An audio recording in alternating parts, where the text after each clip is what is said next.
Say that $7 million of profit then sells for 8x. That would get you to $56 million in total. So $20 million in, $56 million out. That's a massive, massive swing. So 2.8x return over that period of time. And it's all focused around simple, boring businesses. So think paving companies, HVAC contractors, plumbing businesses, landscape firms, etc. This is called a roll-up strategy. So today I'm going to break down exactly how roll-ups work, show you the math behind the returns, and explain why commercial paving may be one of the best opportunities in space right now. And once you understand how it works, you'll really see why some of the smartest money in the world is flowing in industries that people are totally ignoring, or at least have ignored historically. All right, we are back with the mechanics of money today, and today is going to be a solo episode. So I wanted to cover an investment strategy that's been quietly making private equity firms 3, 4, 5, 6x returns. So first, you understand what makes industry attractive, this type of strategy. So think about e-commerce. Everyone on the list of this show knows Amazon. That's a really consolidated industry. What that means is that there's a few big players who control the bulk of the market. And when you think about, say, paving, who paves your local grocery store, or who does the asphalt in the roads in your neighborhood, you likely have no idea unless you really know that industry super, super well, because there's no true, Amazon of paving. Instead, there are thousands of these small local companies doing between $2 and say $20 million a year of revenue, which makes this industry super fragmented. And fragmentation in turn creates a ton of opportunity. So here's why smart investors are actually looking into a fragmented industry. So one, these are essential services that have recurring demand. So parking lots crack, highways need work, roads need to be repaved. This work has to get done at some point, and then get done again in 3, 4, 5, 10 years, whatever the timeline is. And that's built-in repeat business for someone, which is huge. So when looking at it, you can't go start a paving company tomorrow, for example. You need millions of dollars of equipment, pavers, rollers, trucks, all those things. You need a crew who is super experienced. You need relationships with asphalt suppliers. You need years of completed work to go start winning these big contract bids. This protects existing players from new competition by, it's easier to go maintain your work if you have the relationships, the equipment, all those things. So the barrier to entry is much higher to get into it. And third, you look at aging ownership. This is really crucial. So in the paving space, for example, over half of the business owners are expected to retire in the next 5 or 6 years. Well, many of them don't have kids who want to take over their business. So in turn, they need an exit strategy. What this means is that they're likely sellers who are motivated. 4, there's room to professionalize. Most paving companies or small paving companies are really run on just, we've done things the way we have done them and we'll keep doing them that way as well. They don't have sophisticated software. They may not have a super professional sales team, and their operations may have room for improvement that aren't totally optimized.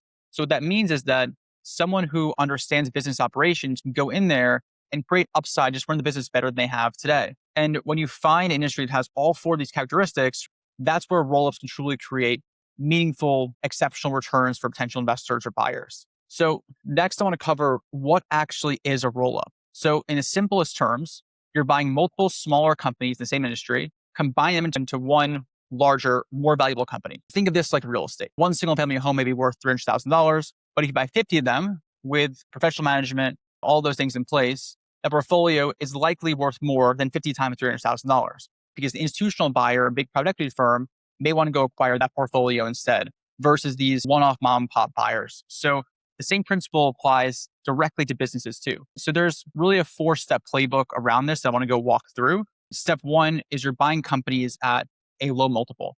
And what this means is that you're typically buying a business for some multiple on their annual profit. Maybe it's their EBITDA, maybe it's their net free cash flow, but something along those lines. So if a paving company, for example, is making $1 million a year in profit and you buy it for $3 million, that's a 3x multiple. So what's happening there is that one company, 3x multiple. So again, these smaller companies, these industries are trading for between 3 and 5x their profits each year. And you kind of think to yourself, why wouldn't they just hold on to this company for 3 more years and go recoup all their value? So what's happening is that these owners may have the desire to move off. They may not have much left in the tank, whatever the reason may be. So you also think of, why is it so cheap in terms of how they're trading? I'd say 1, it's a limited buyer pool. Most people out there can't go write a $3, $4, $5 million check. It's also more difficult to get a loan on this as well too. You're likely going to end up working with one of 2 type products, right? One being the SBA, which means a personal guarantee. which means a lien that will follow you until you're passed away. But you cannot get out of those loans. Second, it could come from a credit fund, which is super expensive money, 13, 14, 15, 16%. So in turn, your margin is much thinner to make that deal work. So again, limited buyer pool, banks are somewhat hesitant to go do it. And the owner often has to sell to a competitor or find an individual buyer. There aren't that many that fit in that kind of middle area of purchase price. So if you're well capitalized, you can likely go negotiate a decent term for yourself in buying it. Second, you're integrating companies and improving operation. This is where the true value gets created. Once you own multiple companies, you can go centralized purchasing, right? Instead of buying equipment for one company, it's five, one HR function, one marketing function. So a lot of these things can be shared services across the board, therefore increasing margin, increasing the operational efficiency around it, all of those things, and also getting just a big level of economies of scale when looking at your operation as well too. We have things like you can go share equipment between each other, you can go have better technology, all those things in modern business should have. You can now get at better scale because you have a bigger group and a bigger revenue source to amortize it across. And each of these improvements go straight to the bottom line, right? So for example, say each of these companies you acquire have an accounting person for 80 grand a year, right? Doing the books, clean up all those things.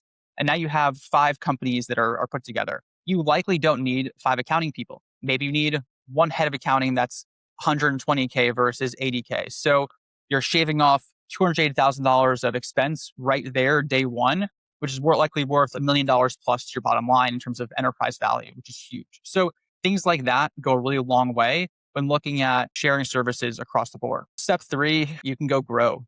So you can also be more strategic with what it is that you're buying. You can go pursue bigger opportunities. So for example, we're working a paving roll up ourselves right now. And what we found is that there are different parts of paving. So for example, like we can go have one group that was primarily doing dirt work, now take on true paving work. They can now go take on maintenance type work, right? So it allows you to go bring different components of business in-house versus subbing them out from day one. If you strategically can line companies up together that are doing similar adjacent type services. You can also compete for bigger business that you maybe wouldn't be able to handle with one company. You can go now handle with 2, 3, 4, 5 groups doing all together. Maybe one does concrete, one does striping, or you have all these different areas that you can go specialize in to go win bigger books of business overall and help pass business along from company to company as well. And fourth, this is the big one. You can go exit a higher multiple. This is where the true money is made. So if you bought these companies for 3, 4, 5x in terms of their profit, what you may see is that these bigger private equity firms or institutions are willing to go pay more. They may be willing to go pay 6, 8, 10x for a larger, more systematized company, better operations, cleaned up. Because for them, if they have to deploy 30, 40, $50 million checks at one time, if not more, they can't go buy these small companies. They don't have the means and time and bandwidth to do so, because they'll pay you that premium for getting done for them. So this is huge. And while they pay this premium, there's less risk theoretically in terms of operational. There's better data. There's better management. There's bigger buyers in terms of who the space actually is. So you make money both from improving operations, but also from getting a higher multiple at the exit for this deal as well too. Now, I want to show you real numbers as to why this strategy can generate such strong returns overall. So let's keep with the example, use paving. I'm familiar with it. It makes it a lot easier for myself too. So if you're going to look at acquiring, say, 5 paving companies over a period of 2 or 3 years, right? We've acquired larger companies in this as well, but just use this for this example. Say each of these companies generates $1 million annual profit. You pay an average of 4x for them. So in total, you have $20 million out for $5 million in total combined profit across the entire portfolio itself. Now, let's say you're looking to go create massive value operationally, materials, etc. So say you can go save 5% on materials cost because you're now bulk ordering for 5 companies. Say you have a level of shared services, think of the accounting example, and you can go eliminate redundant people and overhead. Now you have better systems, right? Therefore, your margins go up. Also, you can now go out and target these national accounts that drive true revenue growth. So in turn, all of these things together, say you've gone from 5 million in profit to now 7 million in profit. You have a management team in place with a proven platform, multiple locations, great customers, strong system, etc. And you have buyers in these larger PE firms are saying, hey, you know what? We'll actually pay you 6x for this or 8x for this. So that $7 million of EBITDA or profit is worth, say, 42 million or 48 million or 50 million. So you're getting those big lifts overall, right? You're seeing these massive, massive lifts in returns. So it's a huge spread. So again, say that $7 million of profit then sells for 8x. That would get you to $56 million in total. So $20 million in, $56 million out. That's a massive, massive swing. So 2.8x return over that period of time. So this is where you really start earning when you look at both the shared services, costs, operational efficiencies, but more importantly, where you see the multiple expansion. That is the biggest area in which you make money on it. So this is a huge component to go look at. And so here's what's important to understand. You made money from both one, increasing the EBITDA overall from 5 million to 7 million in this scenario. So 40% increase just from operational efficiency alone. But that bigger driver is that 4x to 8x valuation. So that's a huge swing in and of itself. So this is the arbitrage, multiple arbitrage, when you're buying at a lower valuation and selling at a higher valuation. Think of this in real estate. It's very tough to go buy a property at a 7 cap and the future sell it at a 3 cap, right? That doesn't work, doesn't happen. So this is one of the few spaces that actually allows you to go truly create that level of arbitrage in doing it. And this is why private equity loves roll-ups like this in these industries that allow for this true expansion from going from these smaller mom and pop shops to these bigger platforms overall. And now let me walk you through why I'm personally so excited about paving right now. So I'll walk through the thesis. Roll-ups work in a lot of industries: HVAC, plumbing, landscaping, roofing, but paving has a really unique combination of factors that make it attractive, right? Number one is massive government investment. So the bipartisan infrastructure law allocated $110 billion to roads and bridges. That money is flowing into the market right now. For paving companies, there's a multi-year demand tailwind that has all this dollars going to government work that they pay on time. They're easy to work with, easy-ish to work with in terms of working with their clients there as well. And just a huge opportunity of money that has to be spent. So it's a problem they have to go solve. We want to help solve that. Second is the generational transfer. So half of paving owners will retire, and their businesses are built by baby boomers who have made their money, right? They want to go cash out. They want to go take that few $1 million, 5, 6 million, $8 million and go to retirement. They don't have a succession plan. They also really care about their workers. So for us, if we can go truly take care of the employees coming into it, create a great place to work, create multiple job security, create a place in which they can thrive, they want to have that legacy passed in a meaningful way. And third is the moat. Paving is difficult to go start from scratch. You need millions in equipment, experienced crews to go develop, and you have to have these contracts that take track record, that take a big level of knowing who to know to get those contracts. So supplier relations matter a ton too. And once you have these assets, once you have these contracts, these employees, you're really protected from new competition coming in. And I'd say fourth is the sweet spot for acquisition. Most paving companies are really just too small for big private equity firms to bother with. And a $500 million fund isn't going to go out and spend massive amounts of time to buy a $5 million company. But they're also too expensive for individual buyers. So that creates a big gap in the middle where a well-capitalized buyer who has an operating playbook can go acquire these companies with very little competition. And I'd say fifth is these are essential services. Parking lots don't stop cracking because the economy slows down. Property managers still need to maintain their lots. Highways still need to go work so we can go have autonomous driving in the future, so we can go have people getting from to and fro. And liability concerns mean deferred maintenance only goes so far. So commercial paving is held up by the many industries in the past, right? Put it all together, you have motivated sellers, strong demand, high barriers to entry, limited buyer pools, and recession resistant, especially when looking at AI coming in too. And now I'd be doing you a big disservice if I didn't talk about what it is that can go wrong. No investment is without risk. Integration risk is real. Combining company cultures that have been a certain way for decades is extremely hard. Key employees can leave. Systems don't always work well together. Integrations can kill roll-ups all the time. Also, so does overpaying. You can never change your basis when you bought a firm. So if you're caught in a bidding war or missing any due diligence, you can pay way too much and never recover those dollars. Economic cycles matter. While paving is more resistant than most industries, a severe construction downturn can impact the business. Execution really is everything in any space that you're in. But the strategy is simple to explain, hard to execute, like many things in life. Simple, but not easy. And you need experienced operators who have done this before.